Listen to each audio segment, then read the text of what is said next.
Berita selanjutnya Tribuners terkait polemik Rizky Bilar dan Lesti Kejora. Polres Metro Jakarta Selatan telah menaikkan kasus dugaan kekerasan dalam rumah tangga atau KDRT yang dilakukan Rizky Bilar kepada Lesti Kejora. Pada Kamis 6 Oktober 2022 nanti, kepolisian akan memeriksa Rizky Bilar sebagai terlapor.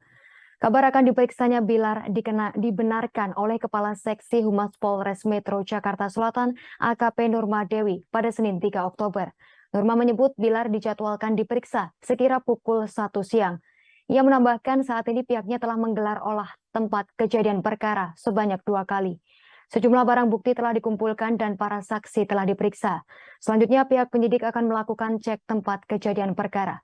Sementara itu, Lesti telah pulang dari rumah sakit pada Minggu 2 Oktober lalu.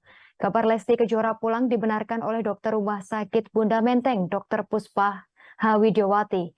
Dr. Puspa menyebut Lesti Kejora sudah diperbolehkan pulang pada Minggu 2 Oktober. Menurutnya, Lesti Kejora sendiri yang meminta pulang untuk beristirahat di rumah. Meski sudah diizinkan pulang, namun kondisi Lesti belum sepenuhnya pulih. Nantinya pelantun lagu Kejora tersebut akan terus dipantau kesehatannya lantaran tekanan darahnya masih rendah. Diduga kondisi ini terjadi karena kurangnya asupan makanan. Sebelumnya Dr. Puspa menyebut Lesti harus menjalani perawatan oleh beberapa dokter sekaligus. Pasalnya ia mengalami cedera di kepalanya seusai mengalami KDRT. Lesti telah menjalani pemeriksaan oleh dokter THT, ortopedi hingga spesialis saraf untuk cedera kepala.